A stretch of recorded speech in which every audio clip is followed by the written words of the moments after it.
Hello, nincompoops, and welcome to every vinyl for death metal I have. So, let's be honest, I'm a tape guy, I'm a CD guy, not big on vinyl, but just so happens I do have a plethora of some pretty cool vinyl.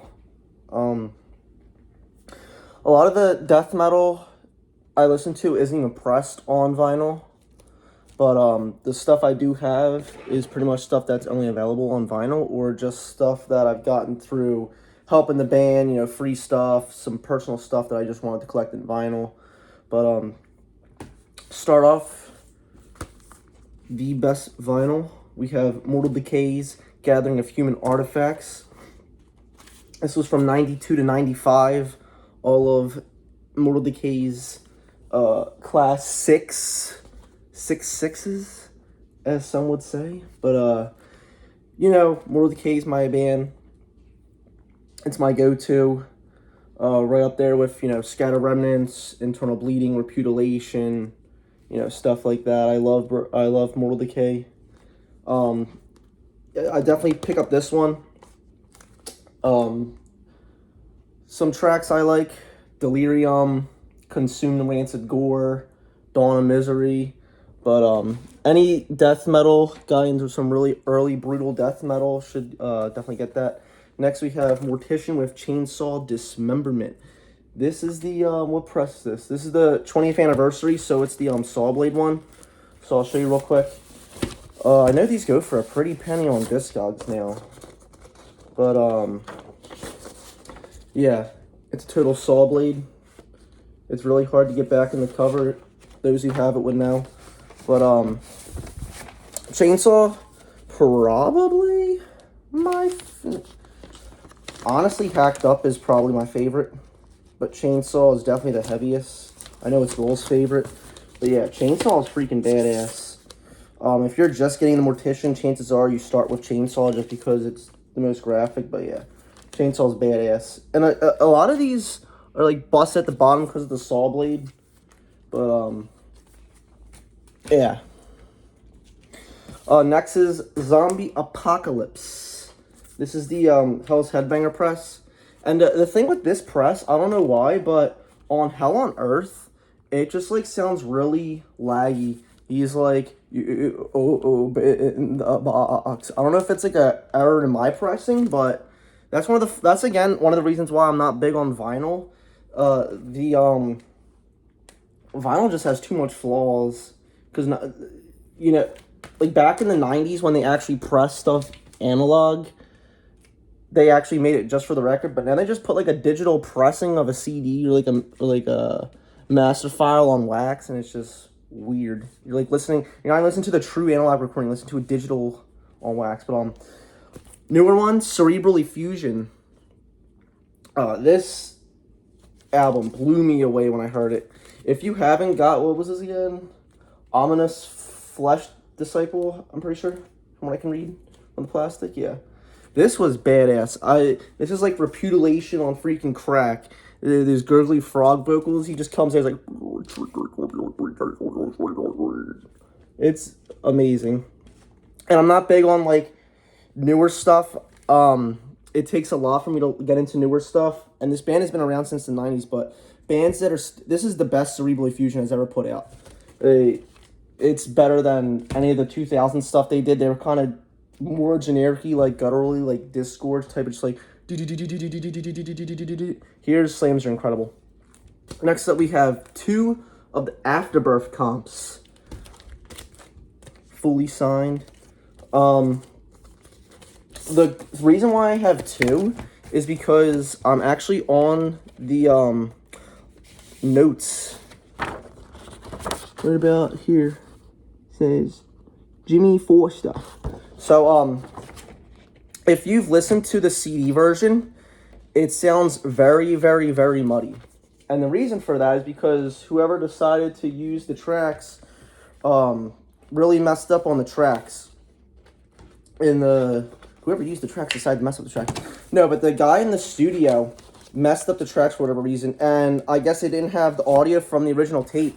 Lucky me, I have an original 1994 Afterbirth tape that I spent way too much money on, and I sent it to Cody And because of that, I'm on the inside thank you notes. So you're listening to the original tape quality, and you can tell the difference between this and the CD. And then that's it for my 12 inches. I don't have any of that new internal bleeding. I don't have that new Repudiation, but we have something better than the new Repudiation comp. We have the Repudiation 7-inch and disfigured. And for those who say I just have, you know, a picture of it, nah, I have the real one. I actually got this from John Dwyer of Pathos Productions. He was cool enough to send me this. So this has the best Repudiation track intro. And for whatever reason, Corpse Grinder just does not give a fuck. And neither does Burning Dogma. And they decide to put the really shitty version from the compilation CD from 2001 onto the 12-inch vinyl record. So now the 12-inch vinyl record version of what could have been the greatest Repudiation comp has now been soured. Because they fucked it up. Which is quite unfortunate. He doesn't give a fuck. Next we have Daemonacy. This is some early slam. It's actually the first slam band. These guys have been slamming since like 1988. Don't tell Internal Bleeding that, but Daemonacy from Jersey. Some great motherfucking slam. Speaking about Internal Bleeding, we have the Invocation of Evil. So I've had this for a little while. This was before like they did the Alien comp on vinyl, before like Extinction, my favorite Internal Bleeding record, Extinction, for the frog vocals. But yeah, this is a good demo. I wish Perpetual was on this, or was on vinyl, but like a 7-inch back in the day. But it still could have. Next we have Kadath and Immured Split. Kind of like really old like brutal death grind from like the mid to late 90s, but still a good gem. If you haven't, you probably never heard of those bands unless you watch my other like obscure death metal, death grind video type things. And then we have Mortician House by the Cemetery. House is another cool one. Unfortunately, this one doesn't have the tracks from the comp or like the Napalm Death cover, but it's still a cool little 7-inch to have. I wish I had the one with the dude from Phantasm on it with Red Rum. That's another good one. I love the drums in that. Then we have Rod Trevor, Fornication and Delirium. This is like what I deem really early brutal death metal, like Broken Hope type of stuff. The versions of the songs on here are a lot more brutal than the actual debut record that was on Drown Production. But this is like the only Rotivore I have myself listening to when I want to listen to Rotivore, which isn't much. But it's more like old school death metal, really old proto-brutal death metal. Kind of like you will say with Embalmer. There Was Blood Everywhere. And my version of There Was Blood Everywhere, I don't know if the guy before me who owned this, because I got this used, obviously. I wasn't born in 1995. But I don't know if he was just constantly playing this, but my copy originally sounds really like weird and muffled. I know it's been remastered for the CD, and that's the quality you listen to. But I'm just wondering if anyone knows about this, but it doesn't sound quite like the other versions they have now, obviously. But it's still, this is like, so the thing about Embalmer is when I was first getting into like that, like when you're a teen, like when I was a teen in high school, it was like, you know, like Morbid Angel and Death and Deicide, but like one of the earliest bands of like the more brutal style was Embalmer. I heard There Was Blood Everywhere, just that opening. I loved it ever since. One of the still things I listened to from high school, like religiously, and I still have it on like heavy. Like I wouldn't be embarrassed to be like, yo, put on Embalmer, but I'd be like, let's not listen to Death right now. You know what I mean?